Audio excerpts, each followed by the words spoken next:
Hello दोस्तों, मेरे प्यारे से यूट्यूब चैनल में आप सभी का स्वागत है। यदि आपने इस चैनल को अभी तक सब्सक्राइब नहीं किया है तो सब्सक्राइब कर दीजिए ताकि फ्यूचर में जो भी वीडियो अपलोड हो आप तक पहुंच सके। इसके साथ साथ लाइक और शेयर भी कर दीजिए। आज हम पढ़ेंगे जेई 2025 प्रीवियस ईयर के क्वेश्चन, जिसमें चैप्टर का नाम है पी ब्लॉक एलिमेंट्स। तो पी ब्लॉक एलिमेंट्स के PYQ आज हम डिस्कस करने वाले हैं। तो चलिए पहला ही क्वेश्चन हम लोग देखते हैं। Question 1, consider the following elements thallium, aluminium, lead, tin and germanium the most stable oxidation states of elements with highest and lowest first ionisation enthalpies respectively are. तो देखिए थ्योरेटिकल बेस है, पी ब्लॉक एलिमेंट्स मेमोराइज होना चाहिए, बहुत कुछ दिमाग में होना चाहिए। तो देखिए सबसे पहले बोरान फैमिली यहाँ पर दिया गया है। बोरान में एल्यूमिनियम दिया गया है, boron, aluminium, gallium, indium, thallium. और एक कार्बन फैमिली के 3 मेंबर यहाँ पर दिए हुए हैं, तो कार्बन, सिलिकॉन, जर्मेनियम, टीन और लेड। तो यहाँ पर देखिए बोरान फैमिली जो है मैक्सिमम +3 ऑक्सीडेशन स्टेट शो करता है, और ऊपर से नीचे आएंगे तो यहाँ पर थैलियम +1 ऑक्सीडेशन स्टेट यहाँ पर शो करता है। तो due to inert pair effect, ऐसा जो है इनर्ट पेयर इफेक्ट के कारण होता है, इनर्ट पेयर इफेक्ट के कारण होता है। सिमिलरली कार्बन यहाँ पे +4 ऑक्सीडेशन स्टेट शो करता है, और नीचे आएंगे तो ये +2 ऑक्सीडेशन स्टेट शो करता है। तो ऊपर से नीचे आने पर +2 ऑक्सीडेशन स्टेट स्टेबल होता है due to inert pair effect. ठीक है, due to inert pair effect. अब यहाँ पे आयोनाइजेशन एनर्जी पूछा है, तो आयोनाइजेशन एनर्जी मतलब इलेक्ट्रॉन को बाहर निकालने की बात यहाँ पर की गई है। तो हाईएस्ट बोला है और लोवेस्ट बोला है। तो हाईएस्ट जो है कार्बन फैमिली के द्वारा शो होगा। तो यहाँ पे जर्मेनियम, टीन और लेड दिया गया है। तो जर्मेनियम, टीन और लेड, इन तीनों में जो है सबसे अधिक जर्मेनियम के द्वारा ऑक्सीडेशन स्टेट जो है वो +4 शो करेगा। और जब मैं लोवेस्ट की बात करूं तो लोवेस्ट जो है थेलियम के द्वारा यहाँ पर शो करेगा, जो कि +1 होगी यहाँ पर, जो कि +1 होगी। तो रेस्पेक्टिवली बोला है, तो यहाँ पर जो करेक्ट आंसर हो जाएगा यहाँ पर ऑप्शन नंबर फर्स्ट हो जाएगा, +4 जर्मेनियम के द्वारा और लोवेस्ट थैलियम के द्वारा +1 ऑक्सीडेशन स्टेट यहाँ पर शो होगा। या आयोनाइजेशन एनर्जी की बात करूं तो यहाँ पे करेक्ट आंसर फर्स्ट हो जाएगा। अब हम नेक्स्ट देखते हैं, सेकंड देखते हैं। सेकंड क्वेश्चन है, given below are the atomic numbers of some group 14 elements, the atomic number of the element with lowest melting point बोला है। अब यहाँ पर 6 यहाँ पर एटॉमिक नंबर दिया है। एटॉमिक नंबर 6 किसका होता है? कार्बन का होता है। कार्बन, सिलिकॉन, सिलिकॉन का यहाँ पर 14 होता है। उसके बाद कार्बन, सिलिकॉन, जर्मेनियम, उसके बाद टीन, उसके बाद लेड। तो टीन का यहाँ पर 50 होता है और लेड का यहाँ पे 82 होता है। तो इस फैमिली में मेल्टिंग पॉइंट की बात की गई है। किसकी बात की गई है? मेल्टिंग पॉइंट की बात की गई है, वो भी लोवेस्ट मेल्टिंग पॉइंट की। तो यहाँ पे जो ऑर्डर होता है मेल्टिंग पॉइंट का, कार्बन का सबसे हाईएस्ट होता है, देन सिलिकॉन, देन जर्मेनियम होता है, उसके बाद जो होता है लेड होता है, और यहाँ पर टीन होता है। ये जो है रियल ऑर्डर है, ये हमारा रियल ऑर्डर है, या एक्चुअल, मैं कहूँ एक्चुअल ऑर्डर है, ये एक्चुअल मेल्टिंग पॉइंट का ऑर्डर है। एक्सपेक्टेड तो ये था हमारा, expected order carbon, silicon, germanium, tin, then lead था। ये एक्सपेक्टेड ऑर्डर है, लेकिन इसका जो एक्चुअल ऑर्डर है ये है। यहाँ पे टीन का जो होता है सबसे कम होता है, एसएन का जो है सबसे कम होता है। तो इस जो एक्सेप्शन केस है, इस एक्सेप्शन केस को हमको याद रखना है। ये वाला हमारा एक्सेप्शन केस है, इस एक्सेप्शन को हमें याद रखना पड़ेगा। तो टीन का जो है सबसे कम होता है, तो टीन का जो एटॉमिक नंबर है वो हमारा 50 होता है, तो यहाँ पर जो करेक्ट ऑप्शन हो जाएगा वो ऑप्शन नंबर 4 हो जाएगा। देखिए फिर third question, a group 15 elements forms d pi bond with ionization metals. It also forms hydride, which is a strongest base among the hydrides of other group members that form bond. The atomic number of the element is. तो group number 15 बोलने से nitrogen, phosphorus, arsenic, antimony, bismuth होता है। यहाँ पे इस element में कौन डी पाई बॉन्ड फॉर्म करता है उसको हमें यहाँ पर बताना है। तो देखो नाइट्रोजन का जो है 1s2 2s2 2p3 होता है, लेकिन फास्फोरस जो है 1s2 2s2 2p6 3s2 and 3p3 होता है। यहाँ पे जो है फास्फोरस जो है क्लोरीन के साथ PCl5 बनाता है, PCl5, या मैं हाइड्रोजन के साथ मैं बोलूँ तो यहाँ पे PS3 एंड PH5 यहाँ पर कंपाउंड बनाता है, PS3 बनाता है। तो ये जो फास्फोरस के ऑर्बिटल्स हैं यहाँ पर d ऑर्बिटल यहाँ पर पार्टिसिपेट करते हैं। कौन से ऑर्बिटल? फास्फोरस के d ऑर्बिटल यहाँ पर पार्टिसिपेट करते हैं। PCl5 में भी आप लोग पढ़े होंगे sp3d हाइब्रिडाइजेशन होता है, तो यहाँ पे भी d ऑर्बिटल का पार्टिसिपेशन होता है। तो डी पाई बॉन्ड जो होता है यहाँ पर फास्फोरस जो है सबसे अधिक बनाता है।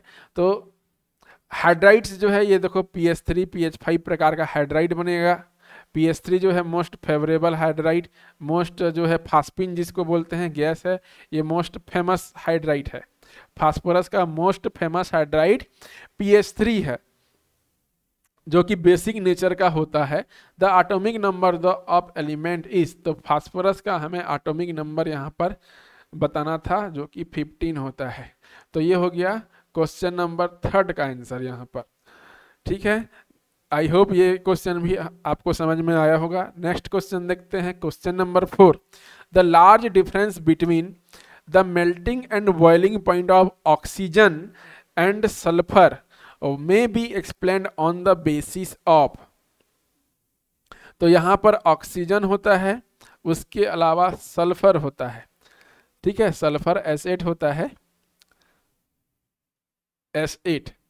तो ऑक्सीजन, दो ऑक्सीजन के जो परमाणु मिलके यहाँ पे ऑक्सीजन मॉलिक्यूल का निर्माण करेंगे। यहाँ 8 ऑक्सीजन के परमाणु यहाँ पर मिलके पूरे मॉलिक्यूल का यहाँ पे फॉर्मेशन करते हैं। तो इसी के कारण मेल्टिंग एंड बॉइलिंग पॉइंट में लार्ज डिफरेंस होता है। तो इसका जो करेक्ट आंसर है एटोमेटिसिटी। देखो ऑक्सीजन की एटोमेटिसिटी की मैं बात करूं, एटोमिसिटी की जब मैं बात करूं तो इसका होता है 2 और इसका होता है 8। तो यहाँ पे सल्फर का सब ऑटोमेटिसिटी अधिक होती है, तो इसका जो मेल्टिंग पॉइंट और बॉइलिंग पॉइंट भी है ये भी पॉजिटिव में आता है, दोनों हाई होता है। मेल्टिंग पॉइंट और बॉइलिंग पॉइंट दोनों ही हाई होता है क्योंकि इसकी ऑटोमेटिसिटी जो होती है 8 होती है और ऑक्सीजन की ऑटोमेटिसिटी 2 है। तो इसकी जो मेल्टिंग पॉइंट और बॉइलिंग पॉइंट है, दोनों मेल्टिंग एंड बॉइलिंग पॉइंट दोनों जो है यहाँ पे नेगेटिव में होता है और यहाँ पे melting and boiling point sulphur का पॉजिटिव में होता है। तो दोनों मेल्टिंग पॉइंट और बॉइलिंग पॉइंट दोनों में यहाँ पर लार्ज डिफरेंस होता है बिकॉज ऑफ एटोमिसिटी। ये याद रखना आप, ये क्वेश्चन 4 का आंसर हो गया यहाँ पर। ठीक है, उसके बाद नेक्स्ट देखते हैं क्वेश्चन नंबर 5। क्वेश्चन नंबर 5 क्या बोलता है? द इनकरेक्ट स्टेटमेंट बोला है। The incorrect statement among the following is। तो यहाँ पे इनकरेक्ट ऑप्शन यहाँ पे हमको बताना है। 1 मिनट, यहाँ पे इरेजर जो है सेलेक्ट हो जा रहा है, पेन हमको करना है। ठीक है, चलो। तो incorrect statement among the following option is, incorrect option को यहाँ पे बताना है। PH3 show lower proton affinity than ammonia. जब मैं PH3 फास्पिन और अमोनिया दोनों की यदि मैं यहाँ पर तुलना करता हूं तो अमोनिया में extra lone pair of electron होते हैं, फास्फोरस में वैकेंट डी ऑर्बिटल होता है। तो lower proton affinity than ammonia बोला है। तो देखिए यहाँ पे प्रोटॉन एफिनिटी क्या होता है, tendency to attract proton, tendency to attract proton, इसी को हम लोग बोलते हैं प्रोटॉन एफिनिटी। अब प्रोटॉन को कौन अधिक आकर्षित करेगा, प्रोटॉन को कौन अधिक आकर्षित करेगा, तो यहाँ पे अमोनिया अट्रैक्ट अधिक कर पाएगा क्योंकि इसके पास लोन पेयर ऑफ इलेक्ट्रॉन है, लोन पेयर ऑफ इलेक्ट्रॉन है, तो ये पॉजिटिव चार्ज को अच्छे से अट्रैक्ट कर पाएगा। ठीक है, और फास्फीन के पास जो है extra lone pair of electron नहीं है, यहाँ वैकेंट डी ऑर्बिटल होता है, तो यहाँ पे इलेक्ट्रॉन डेंसिटी लो होती है, यहाँ पे जो है फास्फीन की इलेक्ट्रॉन डेंसिटी लो होती है, और यहाँ पे अमोनिया का में इलेक्ट्रॉन डेंसिटी हाई होती है, इलेक्ट्रॉन डेंसिटी हाई होती है। तो अमोनिया जो है प्रोटॉन एफिनिटी अधिक होता है और फास्फीन का कम होता है। तो ऑप्शन नंबर फर्स्ट जो है वो करेक्ट है, ऑप्शन नंबर जो फर्स्ट है वो यहाँ पर करेक्ट है। ठीक है, फिर यहाँ पर देखो नेक्स्ट ऑप्शन देखते हैं, सेकेंड को अभी छोड़ दो, PF3 को देख लो, PF3 exist but NF5 does not बोला है यहाँ पर।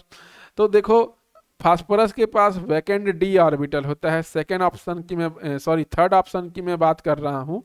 तो यहाँ पर PF3 के पास जो है वैकेंट डी ऑर्बिटल होता है, जबकि यहाँ पे NF5 में जब मैं नाइट्रोजन की बात करूँ तो यहाँ पे डी ऑर्बिटल अब्सेंट होता है, डी ऑर्बिटल अब्सेंट होता है, इसीलिए NF5 यहाँ पर एग्जिस्ट नहीं करता, जबकि PF3 यहाँ पर एग्जिस्ट करता है। इसके पहले भी मैंने आपको बताया है कि फास्फोरस और नाइट्रोजन में डी ऑर्बिटल अब्सेंट और फास्फोरस में प्रेजेंट होता है। तो ये वाला ऑप्शन भी सही है। और NO2 कैन डाइमराइज इजीली, देखिए जो NO2 होता है, NO2 जो होता है डाइमराइजेशन इसमें होता है और N2O4 का फॉर्मेशन करता है, और इसका जो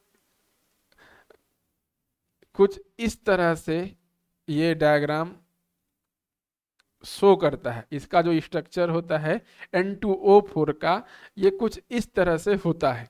तो जी हाँ, NO2 कैन डायमराइज इजीली, तो ये डायमराइज N2O4 का फॉर्मेशन करता है, जिसका स्ट्रक्चर यहाँ पर मैंने लिख दिया है। तो ये चौथा ऑप्शन भी करेक्ट है।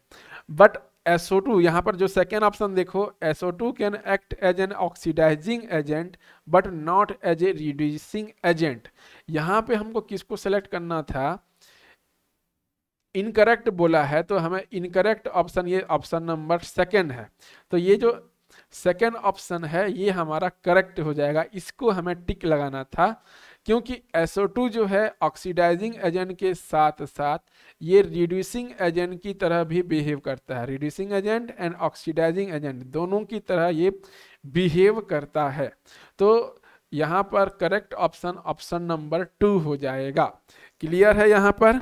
देन नेक्स्ट आगे बढ़ते हैं, question number 6, which of the following electrolyte can be used to obtain H2SO8 by the process of electrolysis. तो इसका जो करेक्ट ऑप्शन होगा वो ऑप्शन नंबर 4 होगा, concentrated solution of sulphuric acid. Sulphuric acid से हम लोग H2SO8 जिसे हम मार्शल एसिड भी बोलते हैं, इसको हम लोग मार्शल एसिड भी बोला जाता है।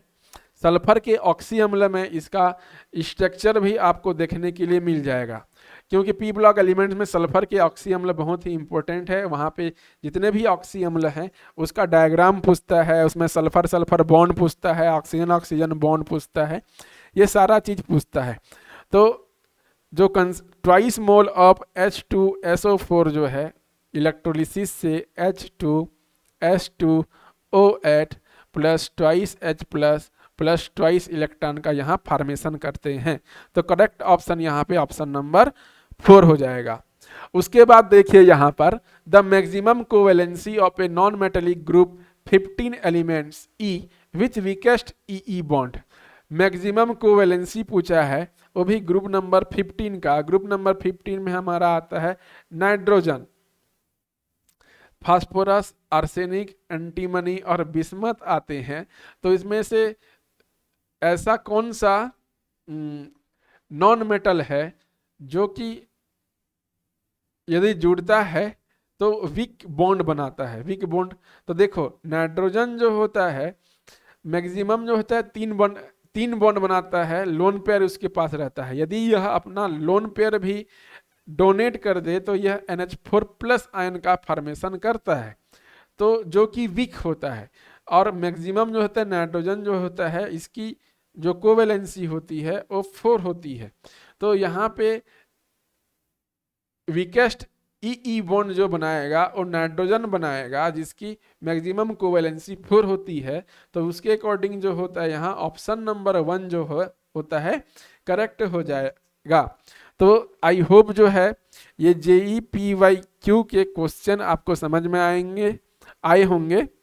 तो आज के लिए ही इतना ही दोस्तों, अगले लेक्चर में जो है नए वीडियो के साथ आपके समक्ष आऊँगा। Thank you.